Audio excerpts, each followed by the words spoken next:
अब नारद जी जैसे ही तीनों देवियों ने स्मरण किया, नारद जी को याद किया, नारद जी नारायण नारायण नारायण करते हुए आए। देवियां बोली ओहो नारद जी क्या बात है, आज तो याद करते ही आ गए, आपकी तो उम्र बहुत बड़ी है। पहले तो देवियों ने चाहा कि नारद जी से तंदूरा लेंगे उसका तार वार तोड़ के, पर अगर गुस्से में दिखे तो फिर नारद जी समझ जाए, तो नारद जी तो ऐसे ही समझ जाते थे वो बहुत, क्योंकि काम तो पूरा नारद जी ने ही किया था, उनको तो पता था। एक के घर पे मैं गया, ये काम करवाया, फिर देवता वहां गए, अनुसुईया जी ने बालक बना दिए, काफी समय हो गया, अब इनको उनकी चिंता है तो वापस मेरे पास में आई है, मुझे ही पूछेगी, तो पता है कुछ और भी कुछ कर सकती है। तो बोले नारद जी याद करते ही आ गए, आपकी तो बड़ी उम्र है। नारद जी बोले आदेश करो देवियों क्या बात है। बोले नारद जी बात तो ये है कि आज आपका वीणा हमें चाहिए, आज हम भजन करेंगे। नारद जी मन में विचार करियो कि आज तक इन्होंने कभी मेरा वीणा नहीं मांगा, और आज मेरा वीणा ये मांग रहे हैं, तो कुछ तो गड़बड़ है। नारद जी समझ गए कि शायद हो सकते हैं अभी तोड़ फोड़ देंगे, और मेरे को तो वापस भजन करने में क्या करूंगा, तोड़ दिया तो। नारद जी समझ गए कि ये गुस्से में है, तो बोले कि चतुर तो थे ही नारद जी पहले से ही, बोले ये वीणा मैं आपको नहीं दे सकता। नारद जी बोले कि वीणा तो मैं आपको नहीं दे सकता। बोले क्यों? क्यों इसलिए नहीं दे सकता, अभी मेरा अनुष्ठान शुरू किया हुआ है, वो अभी पूरा नहीं हुआ, जैसे ही पूरा होगा तो मैं आपको ये तंदूरा, ये वीणा मैं आपको दे दूंगा। अब अनुष्ठान कौन सा? वही अनुष्ठान जहां से नारद जी ने शुरू किया था, वो अनुष्ठान जैसे ही पूरा, वो हुआ नहीं, उनको पता है कि अभी तक देवियां यहाँ पहुंची हैं, अभी तक वो वापस देवता आएंगे तब अनुष्ठान पूरा होगा। अभी मेरा अनुष्ठान लिया हुआ है, जब अनुष्ठान पूरा होगा तब मैं ये वीणा आपको दे दूंगा, क्योंकि अनुष्ठान पूरा नहीं हुआ, मुझे भजन करने पड़ते हैं, जाना पड़ता है, तो मैं करूंगा किस पे, अभी नहीं दे सकता। तीनों देवियां बोली चलो ठीक है नारद जी, पर ये बताओ कि तीनों देवता कहाँ हैं? विष्णु जी, ब्रह्मा जी, भोलेनाथ, ये है कहाँ? अब नारद जी बोले कि देवियां हो आप, देवता हैं आपके, और पूछ मेरे से रहे हो कि देवता कहाँ है? ये कौन सी बात होती? ध्यान तो आपको रखना चाहिए, मैं कहां ध्यान रखूं देवताओं का?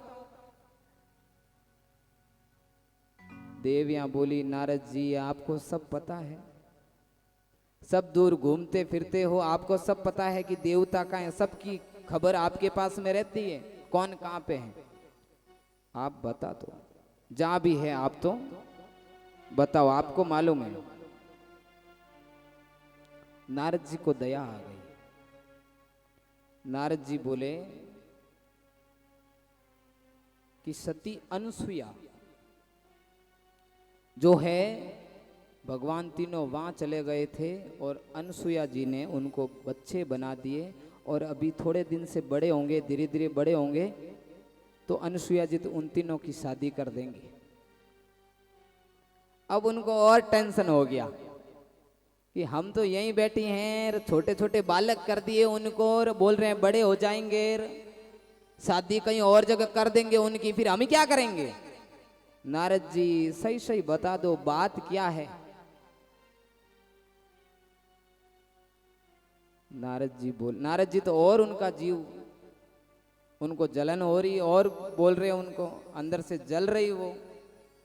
नारद जी बता दो सही सही बात, तड़पाओ मत, हमारे प्रभु है कहाँ?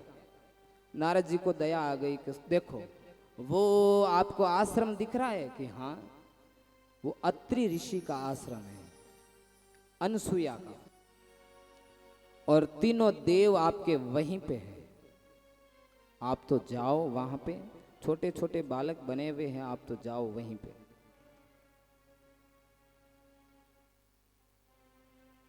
अनसुईया जी के पास में गए थे वो भिक्षा लेने के लिए, और अनसुईया जी ने उनको 6-6 महीनों का तीनों को बालक बना दिया। उसमें मेरा कोई रोल नहीं है, वो अनसुईया जी ने किया था, मेरा उसमें कोई रोल नहीं।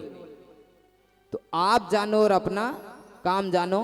मैंने तो आपको बता दिया, अनसुईया जी जाने और देवता जाने और तुम जानो, तुम तो वहां चला जाओ, मैं तो आपको पता वगैरह बता दिया। ठीक है। अब तीनों देवियां गई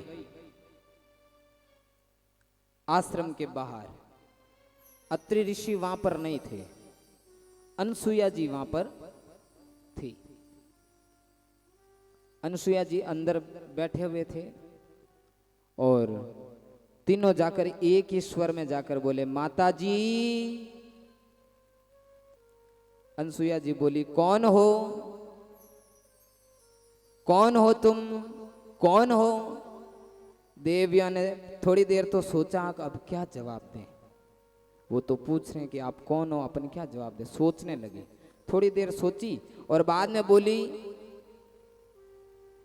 कि तुम्हारे बेटों की बहुए हैं, और तो कौन है। अनसुईया जी ने सुना। अनसुईया जी बोली, तो पूछने की क्या बात है, तुम तो अपना ही स्टाफ हो, आ जाओ अंदर। तीनों देवियां आश्रम में आई, प्रसन्न हो गई। तीनों देवियां प्रसन्न इसलिए हुई कि अब अपने देवता मिल जाएंगे, यहाँ पे देवताओं के दर्शन करेंगे, मिल लेंगे और चले जाएंगे। पर वहां देवता तो छोटे छोटे छोटे बालक बने हुए थे, और तीनों बालक एक ही नक्शे के।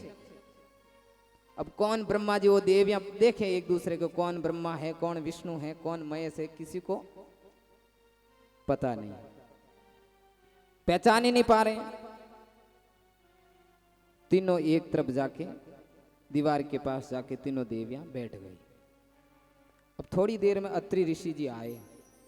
अनसुईया जी को पूछा, कौन है। अनसुईया बोली, कौन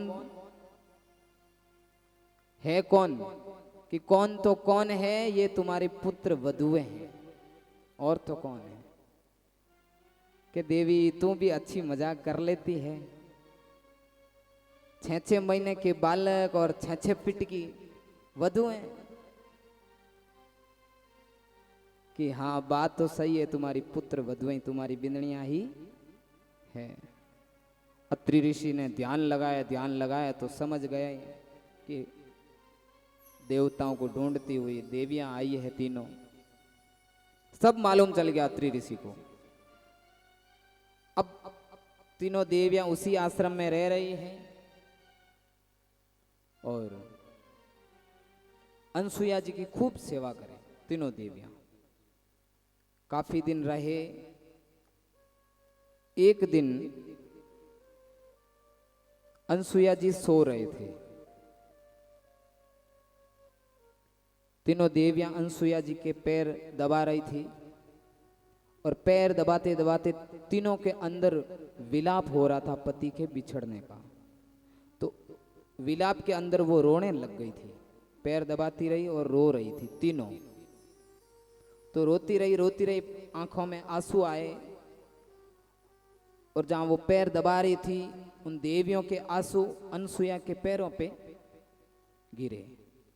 तो अनसुईया जी खड़े हो गए, बोले, क्या हुआ, तुम रो क्यों रहे हो। अब उनके अंदर पति के बिछड़ने का जो था, दर्द था उनके अंदर। पूछा कि हुआ क्या, कि बात तो ये हो गई है, गलती हमारी हो गई है। हमारे अंदर घमंड था कि हम पतिव्रता नारी नंबर 1 पे, ये बोले मैं हूँ, ये बोले मैं हूँ। हम देवताओं को भड़काए थे, और वो आपकी परीक्षा लेने के लिए यहाँ पे आ गए थे, और आपने उनको 6-6 महीने के बालक कर दिए। अब आपसे विनम्र अनुरोध है, निवेदन है कि हमारे देवता जैसे थे वैसे लौटा दो, आप सबसे महान हो। देवियों ने बात देवियों की सुनी अनसुया जी, और वैसे ही वापस जल हाथ में लिया और वही बात वापस बोली कि अगर मैंने पर पुरुष को सपने में भी देखा है तो ये तीनों देवता वापस उसी रूप में आ जाए। जैसे ही पानी छोड़ा, जल छोड़ा, वो तीनों देवता वापस उसी रूप में आ गए। ब्रह्मा विष्णु महेश तीनों रूप उसी रूप में वो तीनों देवता आ गए। अब जैसे ही वो देवता वापस उसी रूप में आए और फिर तीनों देवियों को पूछा, बोलो संसार में सबसे बड़ी पतिव्रता नारी कौन है? तो तीनों देवियां ने हाथ जोड़कर एक ही स्वर में बोला कि संसार में सबसे बड़ी पतिव्रता धर्म पत्नी है तो वो अनसुया है। हमारा तो नंबर किसी के लाइन में नहीं लग रहा। तीनों देवियों का घमंड वहीं टूट गया। अब तीनों देवताओं ने कहा, मां अब तो हम आपके बच्चे हो गए, हम तुम्हारे बच्चे हैं, मांगो मां आप क्या चाहती हो, वरदान मांगो। अनसुया जी बोले, अभी तो देवियां आई है, अभी तो तुम देवियों को लेके चले जाओ, पर हां जब मैं तुम्हें याद करूं उस समय तुम तीनों मेरे बच्चे बनकर वापस जब भी याद करूं आपको आना होगा। जब जरूरत पड़ेगी, जब मुझे जरूरत पड़ेगी उस समय। तीनों देवताओं ने मां को आशीर्वाद दिया, वचन दिया कि जब भी आप हमारा आह्वान करोगे हम तुरंत आपके पास में बच्चे बन के आ जाएंगे। सज्जनों, अब अनसुया जी ऐसे ही अपने पति की सेवा करती थी। वो तीनों देवता वहां से निकल गए, वचन देके देवियों को लेके गए। अनसुया जी वैसे ही अपने पति का धर्म निभाते निभाते चल रही। काफी समय भी था। एक बार अत्रि ऋषि ने बोला कि अभी हमें अपने घर में बच्चों की आवश्यकता है, अगर बच्चे हो तो हम उनको थोड़ा पढ़ा लिखा सके, कुछ संस्कृति का संस्कार उनको दे सके।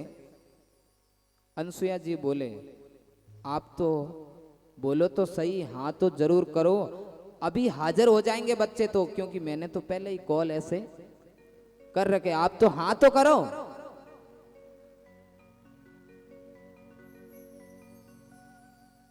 उन्होंने, अनसुया ने जैसे ही आह्वान किया, तीनों देवता बच्चे बन के आए। तीनों देव बच्चे बनकर हाजिर हो गए। और वो तीनों देव कौन थे? ब्रह्मा विष्णु। पर इस बार वो क्या बनकर आए? ब्रह्मा जी के अंश से चंद्रमा जी आए। ब्रह्मा जी के अंश से चंद्रमा जी आए, शिव जी के अंश से दुर्वासा जी आए, और विष्णु जी के अंश से दत्तात्रेय भगवान आए।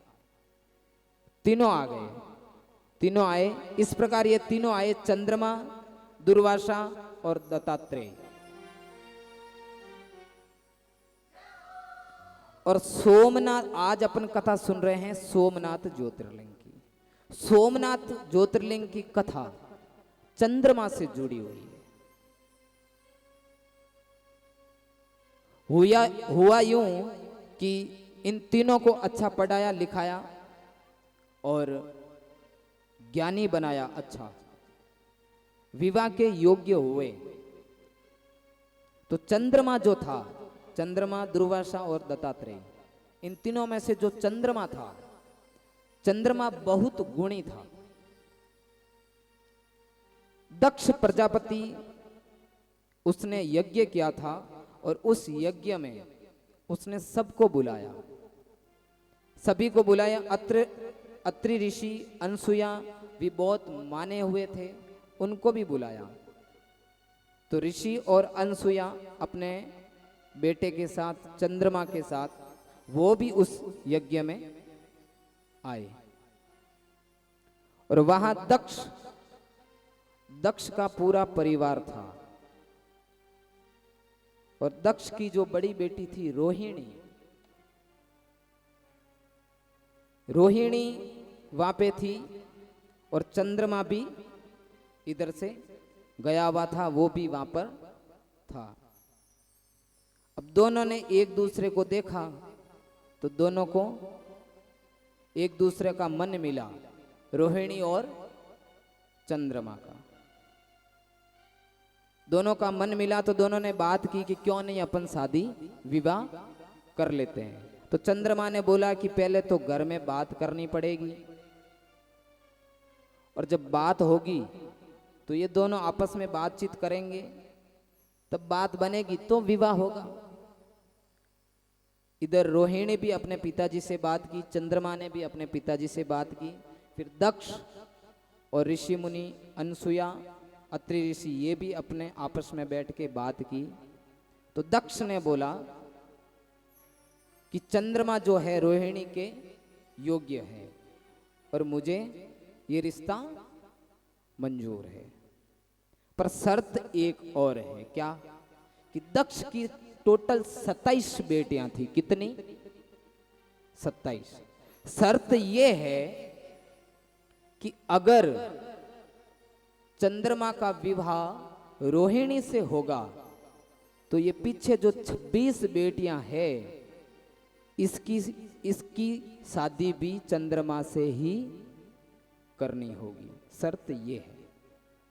अब चंद्रमा सोचने लगा कि एक को पालना ही भारी पड़ जाता है, 26-27 को पालना एक ही भारी पड़े। पर चंद्रमा ने विचार किया कि मेरा मन जो है रोहिणी से लगा हुआ है और रोहिणी को पाने के लिए अगर मुझे 26 से शादी करनी पड़े कर लेंगे। हां कर दी और दक्ष ने 27 की 27 बेटियां चंद्रमा से विवाह करवा दिया। नक्षत्र कितने हैं? 27 है। कितने हैं? 27 नक्षत्र हैं। अब वो विवाह करके 27 बेटियों को अपने आश्रम लेके गया।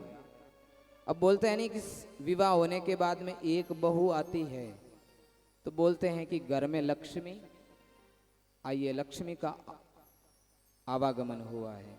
पर उस घर में तो 27 बेटियां आई थी। तो बताओ उस घर में क्या उमंग रही होगी।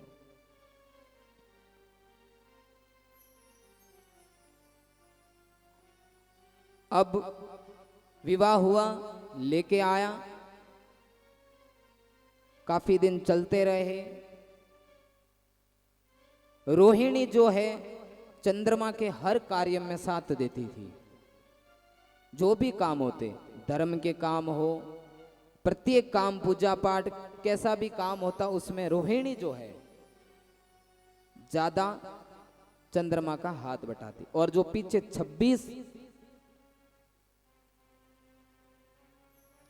26 जो थी वो चंद्रमा का ध्यान नहीं देती थी। तो वो जाके दक्ष को शिकायत करती थी कि चंद्रमा सबके साथ में एक जैसा व्यवहार नहीं करता है।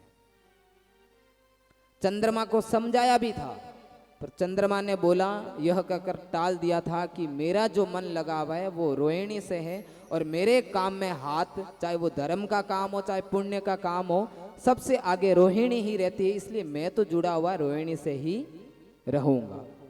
विवाह करवाए तो 27 से, आपने करवाए, मेरा मन तो उससे जुड़ा हुआ है।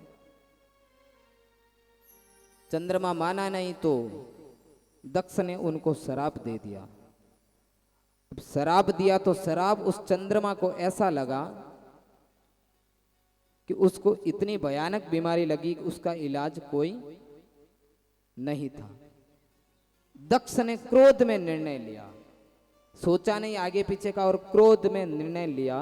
और क्रोध का निर्णय इतना भारी पड़ा कि चंद्रमा को ऐसी बीमारी लगी उसका कोई इलाज नहीं। अब ऋषि मुनिया देवताओं ने प्रार्थना की कि कैसे भी करके ये बीमारी मिटेगी, पर मिटने वाली नहीं थी। ऋषि मुनि देवता के पास में गए, देवता सब मिलके ब्रह्मा जी के पास में गए, तो ब्रह्मा जी ने बोला कि इन सब का और तो कोई उपाय नहीं, एक उपाय हो सकता है, अगर कर सकते हो तो। बोले क्या? बोले 6 महीने तक महामृत्युंजय मंत्र 10 करोड़ बार जाप करे तो देवों के देव महादेव कृपा कर सकते हैं। अब चंद्रमा तो घबरा गया कि 10 करोड़ बार, और वो भी 6 महीने में मंत्र जाप करना असंभव है, नहीं हो सकता। सारे देवता ऋषि मुनि सब साथ में थे। बोले तू चिंता मत कर, हम तुम्हारे साथ में हैं, और ये मंत्र हम उच्चारण करेंगे, हम भी उच्चारण करेंगे, सब मिलके उच्चारण इस मंत्र का जाप करेंगे, और हम जो जाप करेंगे वो तेरे खाते में ट्रांसफर करते रहेंगे, उसका पुण्य तेरे को जुड़ता रहेगा, तुझे जुड़ता रहेगा। अब चंद्रमा तो अकेला तो 10 करोड़ मंत्र जाप कर नहीं सकता। सारे ऋषि मुनि प्रभाग क्षेत्र में आए, वहां बैठकर एक पार्थिव शिवलिंग स्थापित किया, उसका अभिषेक किया, और सज्जनों महामृत्युंजय मंत्र का जाप हुआ। महामृत्युंजय का मंत्र का अर्थ यह है कि जो व्यक्ति इस मंत्र का जाप करता है तो उसकी अकाल मृत्यु कभी नहीं होती। ये बहुत बड़ा पुण्य है, ये मैं तो शिव पुराण के अंदर बताया हुआ।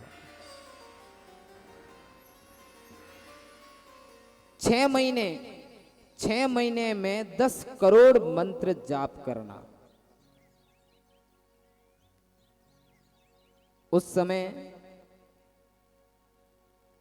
सारे देवता बैठे, पार्थिव शिवलिंग स्थापित किया, चंद्रमा ने अभिषेक किया, और जप करने शुरू किए। धीरे धीरे धीरे धीरे करते हुए 6 महीने पूरे हुए और 10 करोड़ मंत्र का जाप पूर्ण हुआ। अब जैसे ही 10 करोड़ मंत्र का जाप पूरा हुआ, और उसी समय सागर की लहरें उठने लगी, बादल गरजने लगे।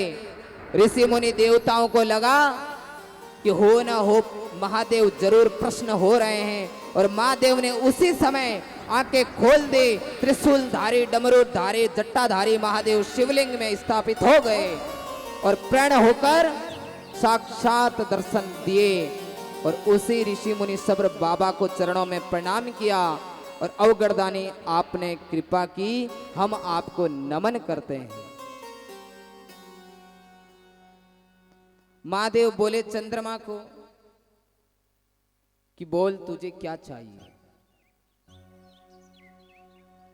चंद्रमा ने बोला, वरदान मांगा। महादेव जी ने बोला कि तुझे तेरे ससुर का श्राप लगा हुआ है,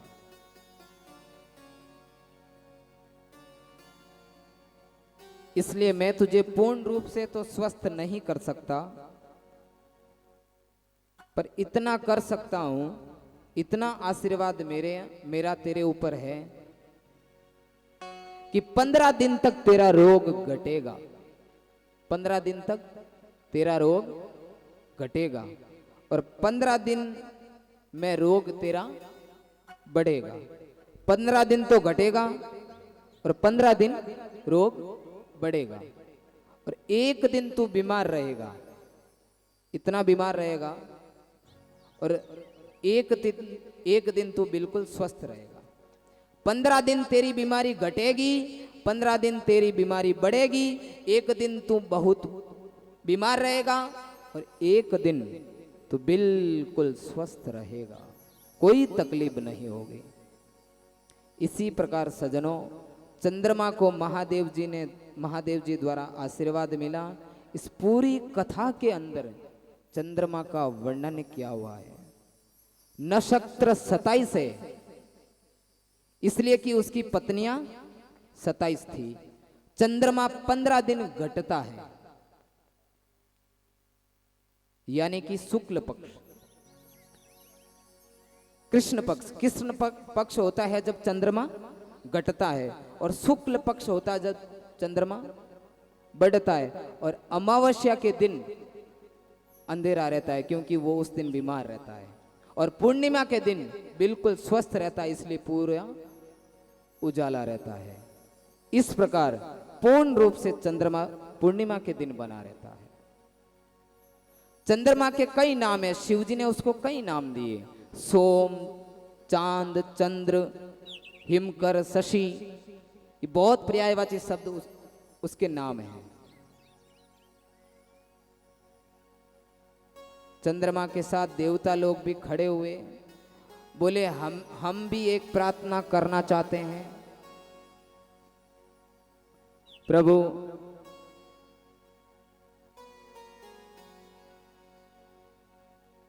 कि चंद्रमा ने तो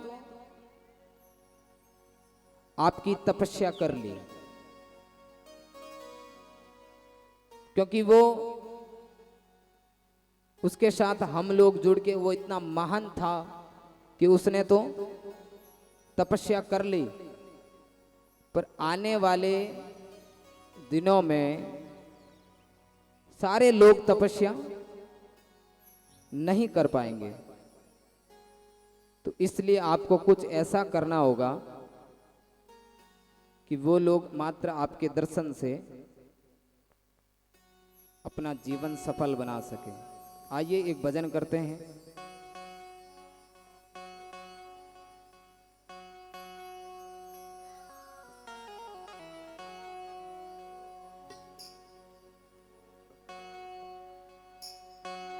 लगन तुमसे लगा बैठे,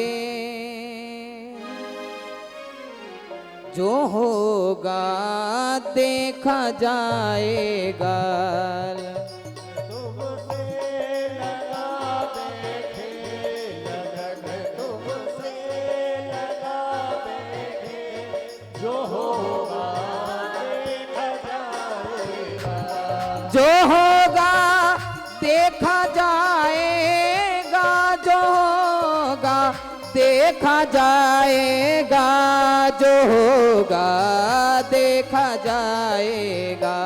लगन तुमसे, लगन तुमसे, लगन तुमसे लगा बैठे, जो होगा देखा जाएगा।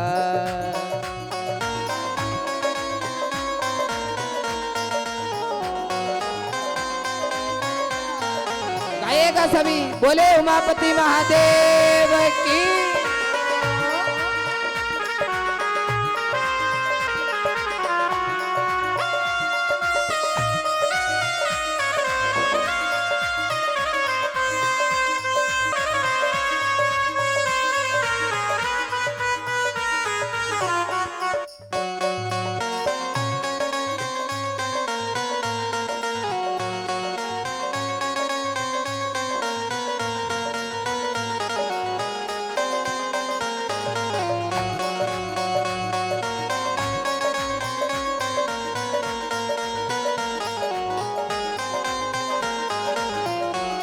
कभी दुनिया से डरते थे कि छुप छुप याद करते थे।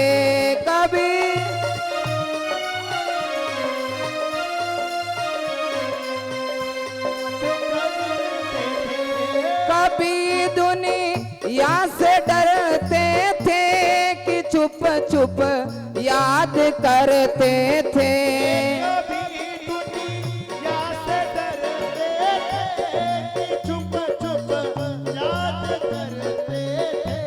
हो छुप छुप याद करते थे। लो पर्दा अब उठा बैठे, लो अब पर्दा उठा बैठे, जो होगा देखा जाएगा। लगन तुमसे लगा बैठे, जो होगा देखा जाएगा। जो होगा देखा जाएगा, जो होगा देखा जाएगा, जो होगा देखा जाएगा, जो होगा देखा जाएगा। जो होगा देखा जाएगा। लगन तुमसे, लगन तुमसे, लगन तुमसे लगा बैठे, जो होगा देखा जाएगा। तुम्हें अपना बना बैठे, जो होगा देखा जाएगा।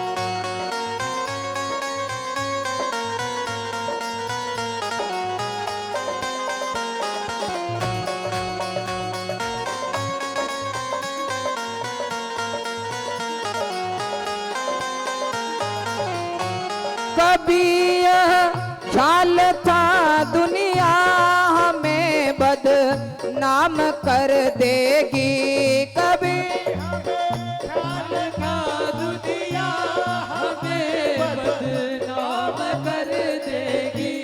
कभी यह ख्याल था दुनिया हमें बदनाम कर देगी।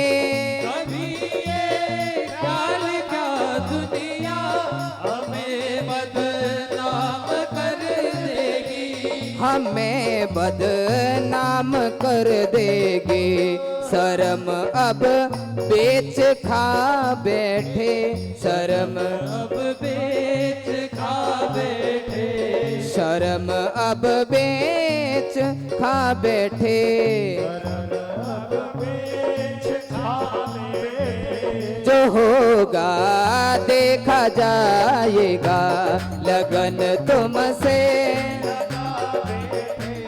लगन तुमसे लगा बैठे, जो होगा देखा जाएगा।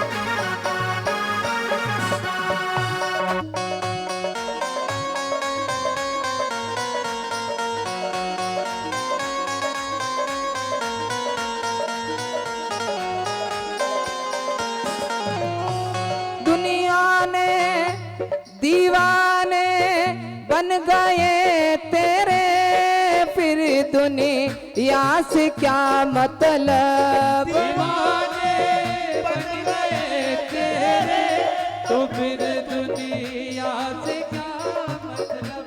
दीवाने बन गए तेरे, तो फिर दुनिया से क्या मतलब।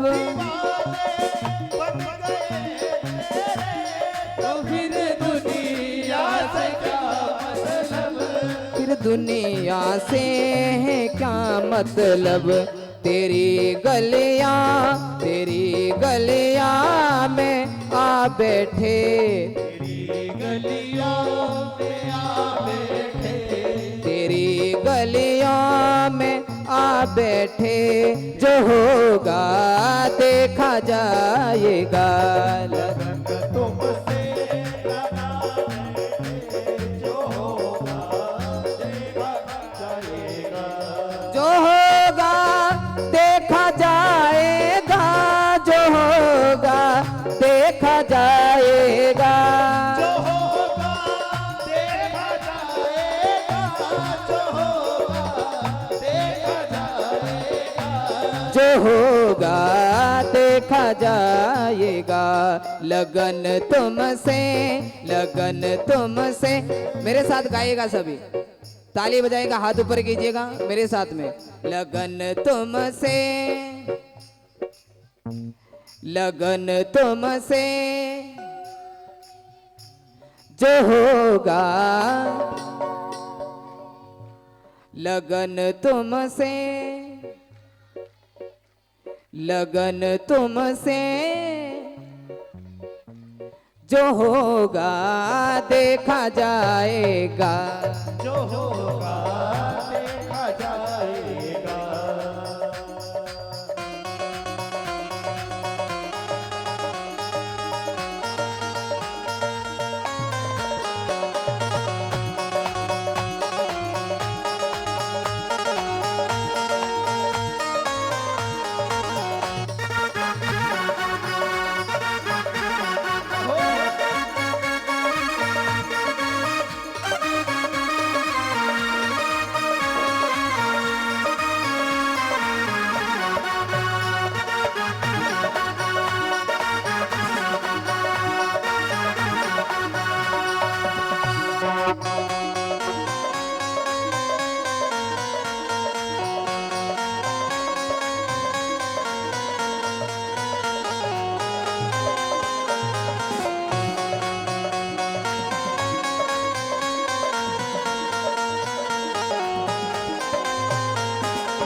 बोलिए उमापति महादेव की, अपने अपने माता पिता गुरुदेव की।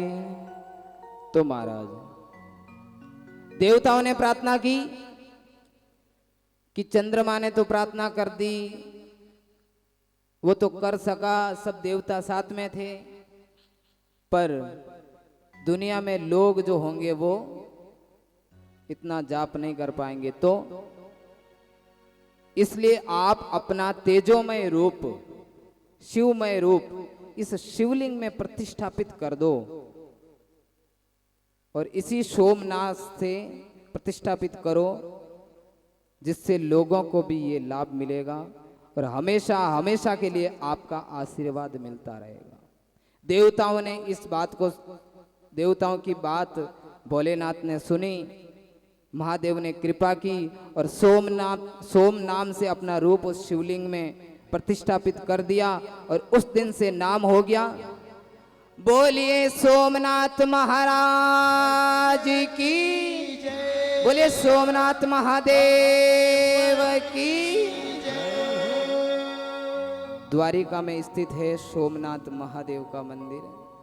आज आप लोग बहुत सौभाग्यशाली हो, एक ज्योतिर्लिंग का फल आपको यहीं बैठे हुए मिल गया। आप लोगों ने आज सोमनाथ ज्योतिर्लिंग की कथा सुनी, कल एक और ज्योतिर्लिंग की कथा हम लोग सुनेंगे। आएगा एक भजन और करूँगा, उसके बाद में वाणी को मैं विराम दूंगा। आइए।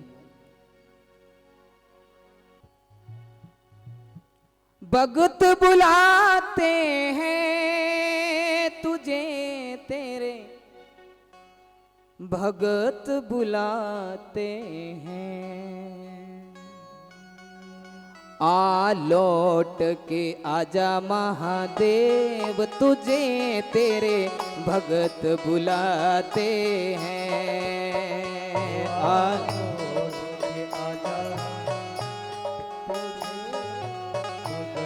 बुलाते हैं, भगत बुलाते हैं, तुझे तेरे भगत बुलाते हैं। भगत बुलाते हैं, तुझे तेरे भगत बुलाते हैं। आ लौट के आजा महादेव, तुझे तेरे भगत बुलाते।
गले में माला पहने हैं शंकर भोला।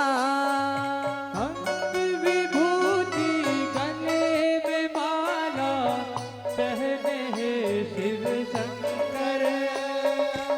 माथे पे चंदा, जटा में गंगा, जटा से बहती धारा।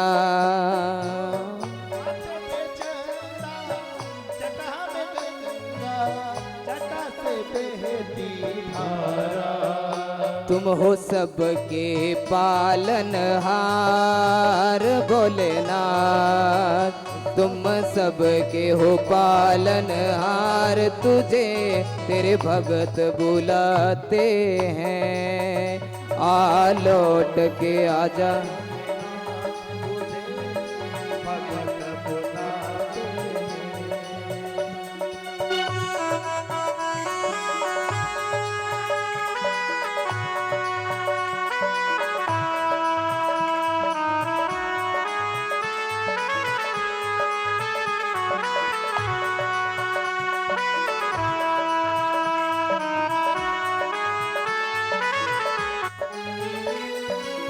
हाथों में डमरू, पाश में त्रिशूल, नंदी पे करता सवारी। हाथों में डमरू, पास में त्रिशूल, नंदी पे करता सवारी। दुनिया माए भगत बड़े तुझे ध्यावे नर और नारे, तू है सबका पालनहार भोलेनाथ, तू है सबका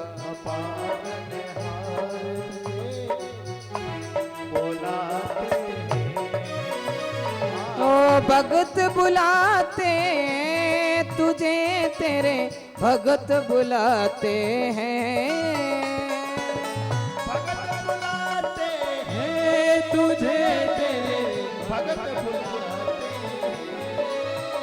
हाँ लौट के आजा भोलेनाथ, तुझे तेरे भगत बुलाते हैं। लौट के आजा भोलेनाथ, तुझे तेरे भगत बुलाते हैं। तुझे तेरे भगत बुलाते हैं। तुझे तेरे भगत बुलाते हैं। तुझे तेरे भगत बुलाते हैं। तुझे तेरे भगत बुलाते हैं। बोलिए उमापति महादेव की, शिव शंकर भोलेनाथ की, श्री शिव महापुराण की, नर्मदा मैया की, चामुंडा मात की, अपने अपने मात पिता गुरुदेव की। आप सभी भक्तों की विजय हो।